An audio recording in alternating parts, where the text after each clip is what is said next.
DSP जो है वो आपका फर्स्ट प्रेफ़रेंस भी था। Yes sir.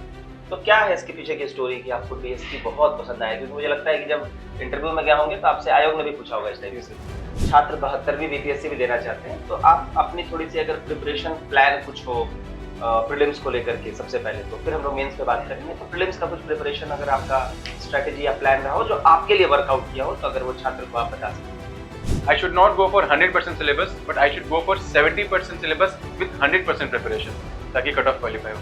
बिल्कुल, बिल्कुल। तो उन्होंने मुझे कुछ ऐसी बातें बताई जो क्लास में शायद मैं बोलता हूँ। तो इसका मतलब ये है कि पूरा डेडिकेशन के साथ आपने जो है वो क्लास कराया। यस सर, आपका वो डायलॉग था ना कि बस इतना पढ़ लो, ये वाला क्वेश्चन ही आएगा, इससे एग्जाम हलवा हो जाएगा। और सबसे की एक खास बात ये है कि उन्होंने मुझे कहा कि सर मैं बहुत पहले आपको एक मैसेज भी किया था, जिसमें मैं आपसे मिल नहीं पाया।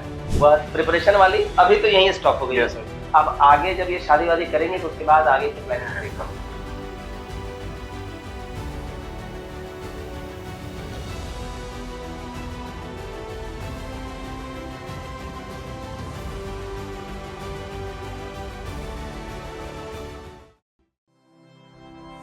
स्टडी IQ पीसेस, आपका सिलेक्शन हमारा मिशन।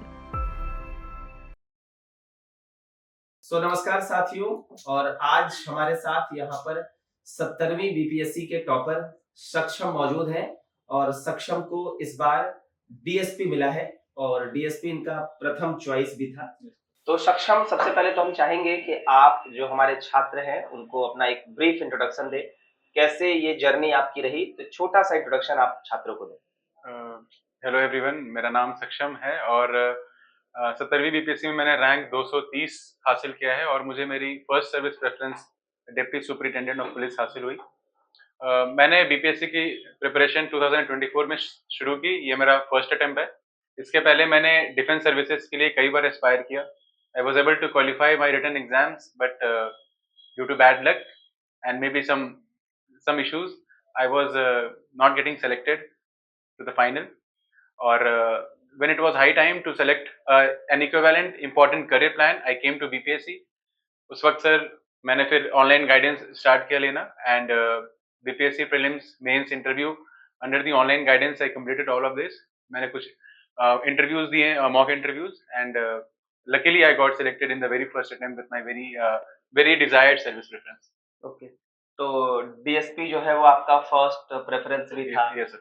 तो क्या है इसके पीछे की स्टोरी कि आपको डीएसपी बहुत पसंद आया? क्योंकि मुझे लगता है कि जब इंटरव्यू में गए होंगे तो आपसे आयोग ने भी पूछा होगा इस टाइप Yes से। sir. सर डीएसपी मेरा फर्स्ट सर्विस प्रेफरेंस इसीलिए था क्योंकि सर मेरी जो एजुकेशनल बैकग्राउंड रही है और जो एक्स्ट्रा करिकुलर एक्टिविटीज रही हैं उसमें मैंने अपने आप को काफी ज्यादा नेशनल कैडेट कोर के ट्रेनिंग में एंगेज किया। सर मैंने 5 साल की ट्रेनिंग कंप्लीट की है। मैं स्कूल में भी एनसीसी का पार्ट रहा हूँ, फिर कॉलेज में भी मैंने एनसीसी सीनियर डिवीजन ज्वाइन किया। तो सर ये जब 5 साल की ट्रेनिंग हुई तो I got very much attach to the uniform. तो सर मेरा फर्स्ट प्रेफरेंस हमेशा से ही डिफेंस ज्वाइन करना था sir, but when it was hard luck तो इट वाज इम्पोर्टेंट कि अब जो नेक्स्ट करियर प्लान हो वो भी कुछ यूनिफॉर्म की ही हो। सो दैट इज व्हाई उधर से फिर मैंने यहाँ पे शिफ्ट किया एंड मैंने बिहार पुलिस सर्विसेज को अपना फर्स्ट प्रेफरेंस रखा। ओके।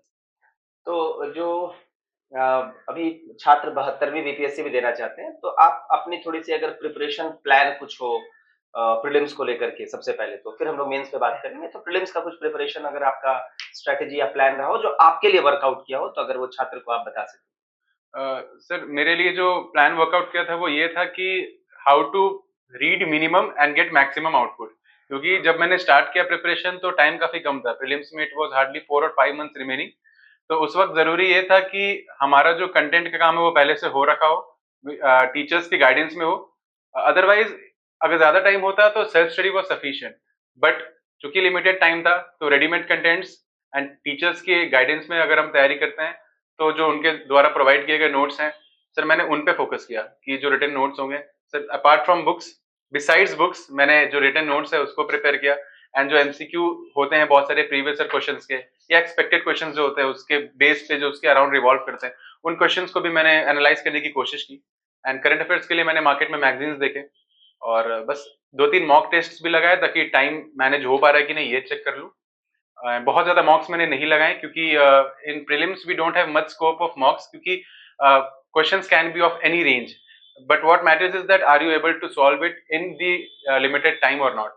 तो इसलिए मैंने 2-3 ही मॉक्स दिए। उसके अलावा सर मैंने डीप स्टडी जो नोट्स प्रोवाइडेड थे या फिर मैंने जो अपने हैंड नोट्स पहले बना रखे थे, उसको मैंने मल्टीपल रिवीजन किया, क्योंकि माय कोर एम वाज कि I should not go for 100% syllabus, but I should go for 70% syllabus with 100% preparation, ताकि कट ऑफ क्वालिफाई हो। बिल्कुल, बिल्कुल। जैसे आपने कहा कि आपने बहुत सारे ऑनलाइन सोर्सेज़, क्लासेस इन सब का सहारा लिया। तो कैसे-कैसे आपने तैयारी की? जैसे क्योंकि इसमें जो है ना प्रीलिम्स में बहुत ज़्यादा डायनामिक टॉपिक्स भी हैं और बहुत स्टैटिक टॉपिक्स भी हैं, तो कैसे-कैसे उसकी तैयारी हुई आपकी? सर, जो स्टैटिक सब्जेक्ट्स हैं वो मेरे डिफेंस सर्विसेज के टाइम जब मैंने प्रिपरेशन की थी तो काफ़ी हद तक प्रिपेयर्ड था, उनके नोट्स थे मेरे पास, तो आई रिवाइज्ड देम। एंड सर, जो कुछ डायनामिक सब्जेक्ट्स होते हैं जैसे इकोनॉमिक्स या फिर बिहार स्पेशल या current affairs centre plus state, तो सर वो डायनामिक सब्जेक्ट सर जब मैंने ऑनलाइन गाइडेंस लिया था इन प्रीलिम्स मेंस के लिए, तो मैंने आपसे ही पढ़ा था सर ये सारे सब्जेक्ट्स को। तो वही आपके जो डेली क्लास नोट्स थे, आपने जो नोट्स मतलब जो आपने नोट्स प्रोवाइड किया था, उसी को सर मैंने मल्टीपल रिवीजन किया, उसको हैंड रिटन नोट्स में अपने नोट्स के फॉर्म में भी उसको मैंने ट्रांसफर किया, और सर आज भी वही लेके घूमता हूँ जब भी कोई एग्जाम होता है पहले तो।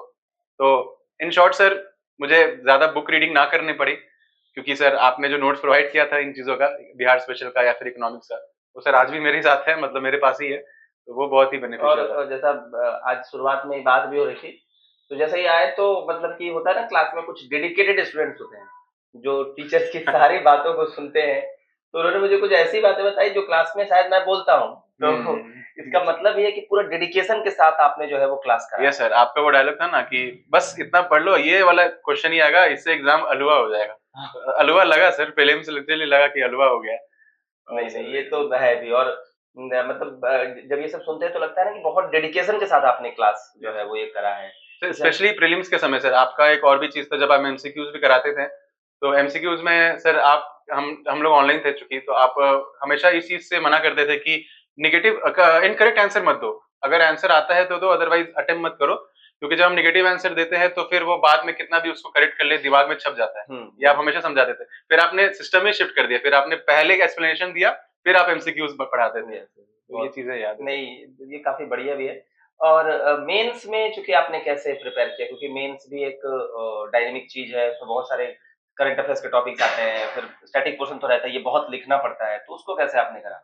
सर, इसकी प्रिपरेशन तो मेरी नहीं थी, क्योंकि सर मैं दूसरे एग्जाम्स की प्रिपरेशन कर रहा था। तो मेंस आंसर राइटिंग सर मैंने जब मेरे प्रीलिम्स की रिजल्ट आई, तो जो 3 एंड हाफ मंथ्स मिले थे, उसी में पूरी डेडिकेशन के साथ बाकी सब कुछ छोड़ के सिर्फ मेंस आंसर राइटिंग पे ही फोकस करा मैंने। ऑनलाइन क्लासरूम प्रोग्राम्स मैंने लिए थे कोचिंग से, और साथ में ऑनलाइन टेस्ट सीरीज भी मैंने लगाए थे। तो उन कोचिंग से सर, मतलब उन गाइडेंस के थ्रू लगातार 5 डेज़ के क्लासेस होते थे हमारे, फिर 2 दिन हमारे टेस्ट होते थे। तो ऐसे करते-करते फिर इन 3 एंड हाफ मंथ्स पता ही नहीं चला, मतलब आई वाज़ प्रिपेयर्ड, और फिर मैंने ओके मेंस दिया। और अगर मैं पूछूँ तैयारी में एनसीईआरटी का क्या रोल है? मतलब क्योंकि एनसीईआरटी जो है वो बोलते हैं सबकी बेसिक्स के लिए बहुत ज़रूरी है, तो आपके हिसाब से एनसीईआरटी का क्या रोल है? सर, रोल तो एनसीईआरटी का बहुत है सर, बट मेरी पर्सनल स्ट्रैटेजी में सर मैंने उसे इंक्लूड नहीं किया, क्योंकि सर मुझे रीडिंग की बहुत ज़्यादा हैबिट नहीं है। सर मैं ऑडियो विजुअल चीज़ों पर ज़्यादा मतलब इंक्लाइंड रहता हूँ, क्योंकि वो मुझे जल्दी समझ में भी आता है और बहुत समय तक मेरे माइंड में रिटेन्ड रहता है।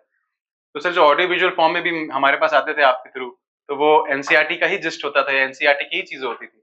तो इसलिए sir the ultimate goal was to qualify cut off. Yes. तो अगर एनसीईआरटी हम पढ़ते हैं तो और अच्छा स्कोर कर सकते हैं। बट अगर हमें क्वालिफाई करना है एग्जामिनेशंस, तो with the help of teachers like you, हम उसके ट्रांसफर्ड वर्जन को भी, उसके नोट्स वर्जन को भी पढ़ के क्वालिफाई कर सकते हैं।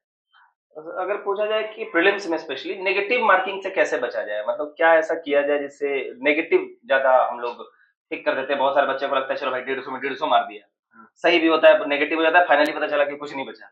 सर मेरा तरीका थोड़ा एग्रेसिव है इसमें हाँ। अप्रोच। सर बहुत लोग, मतलब अलग टाइप के स्टूडेंट होते हैं। कुछ लोग होते हैं कि जितने आते हैं उतने ही सॉल्व करके आते हैं। सर मेरा अपोजिट था। मैं सर 3 राउंड में क्वेश्चन पेपर अटेम्प्ट करता हूँ। फर्स्ट राउंड जब मैं अटेम्प्ट करने जाता हूँ तो मैं उन सारे सवालों को बनाता हूँ जिसमें मैं ऑलमोस्ट 100% यानी कि 95% प्लस श्योर हूँ इसका ये आंसर होगा। वो जब हो जाता है फर्स्ट राउंड, तो फिर मैं सेकंड राउंड दोबारा जाता हूँ, उन क्वेश्चंस को अटेम्प्ट करता हूँ जहाँ मैं 50-50% श्योर हूँ। फिर टाइम बचता है तो थर्ड राउंड फिर आता हूँ, उन क्वेश्चंस को बनाता हूँ जिसमें मैं 33 यानी कि 3 ऑप्शंस में से कोई एक हो सकता है, उसको अटेम्प्ट करता हूँ। फिर अगर और टाइम मिला तो फोर्थ अटेम्प्ट के लिए भी जाता हूँ, और सिर्फ उन सवालों को बनाता हूँ जिसमें मेरी गट फीलिंग कुछ कह रही है कि शायद ये कहीं तो पढ़ा था, इसका लॉजिक ये होगा। तो 4 अटेम्प्ट में करता हूँ सर, तो कट करके वो कहीं न कहीं, मतलब कट-झट के नेगेटिव मार्किंग हो के, पॉजिटिव मार्किंग हो के वो क्वालीफाई हो तो जाती है। लगभग आपने कितना अटेम्प्ट किया था प्रीलिम्स में? सर मैंने सर 70th यूपीएससी में मैंने 150 में लगभग 120 प्लस स्कोर किया, मतलब अटेम्प्ट किया था मैंने। ओके। Yes sir. तो मतलब कि अटेम्प्ट आप करते हैं 3 राउंड में जा, क्योंकि 3 राउंड शिफ्ट कर रहे हैं तो कहीं न कहीं और अटेम्प्ट होता ही चला जाता होगा, फर्स्ट यस राउंड, सर। फिर सेकंड राउंड, फिर थर्ड राउंड। नहीं, ये तो बहुत अच्छी बात है। अगर मैं कहूँ कि 72nd बीपीएससी के एस्पिरेंट्स को क्या ऐसा जो है वो आप संदेश देना चाहेंगे, मतलब कुछ, क्योंकि आपके फेलो हैं, बहुत सारे आपसे जूनियर होंगे, सीनियर भी होंगे, तो आप अपने हिसाब से क्या संदेश देना चाहेंगे? सर मैं पहले तो यही संदेश देना चाहता हूँ कि well begun is half done. अगर आप कॉन्फिडेंट है अपने आप पे कि मैं एग्जाम निकाल सकता हूँ, तो फिर कुछ ज्यादा बचा नहीं है, क्योंकि सभी एस्पिरेंट्स के पास नॉलेज है। Everybody, all of us are preparing very hard for this examination, for any exam. But जब हम उसके साथ कॉन्फिडेंस कैरी करते हैं कि आई एम एक्चुअली बेटर, थोड़ा सा मैं क्वेश्चंस को पॉजिटिवली अटेम्प्ट कर सकता हूँ, तो हम एक्यूरेसी भी हमारी ऑटोमेटिकली बढ़ जाती है। और जब हम कॉन्फिडेंट नहीं होते हैं तो पता हुआ आंसर भी पता कि हमें पता है कि ये आंसर होगा, बट हम गलत कर देते हैं। तो नॉलेज तो sir I don't think I am capable enough to guide, क्योंकि बहुत स्ट्रेटजीज हैं। But one thing I would definitely say कि नॉलेज के साथ आप कॉन्फिडेंस जरूर कैरी करिए, क्योंकि कॉन्फिडेंस कई बार नॉलेज के ऊपर भी भारी पड़ जाता है। बिल्कुल।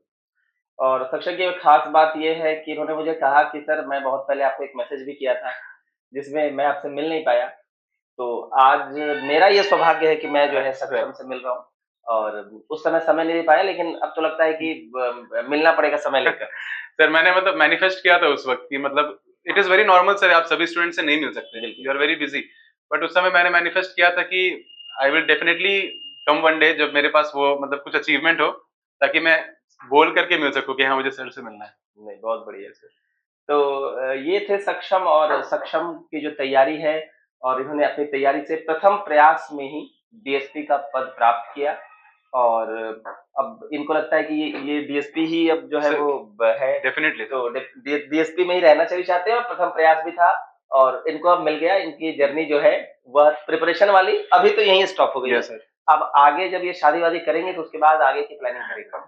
तो बहुत बहुत धन्यवाद सक्षम, अगर आप कुछ बोलना चाहते हैं तो आप। सर लास्ट में फिर वही बोलूंगा, thank you so much sir. Teacher and student की जो बॉन्ड होती है वो सर मेरी आपके साथ बहुत ही ज्यादा वैल्यूएबल है। सर मैं हमेशा बिहाइंड द स्क्रीन रहा, क्योंकि मैं हमेशा ऑनलाइन ही आपसे जुड़ा रहा, बट आपके सारे मोटिवेशंस, आपके सारे पढ़ाने के तरीके, एंटरटेनमेंट, जो भी चीजें थी सर, वो मतलब जब इंसान कभी भी थोड़ा लो फील करता था अपने एस्पायरिंग फेज में, तो फिर भी आपके क्लासेस बहुत एक्साइटिंग लगते थे। तो सर आपकी वजह से sir you have literally a very big role in my aspiring life to make me succeed. Thank you so much. Thank you सक्षम, और बहुत बहुत धन्यवाद। धन्यवाद।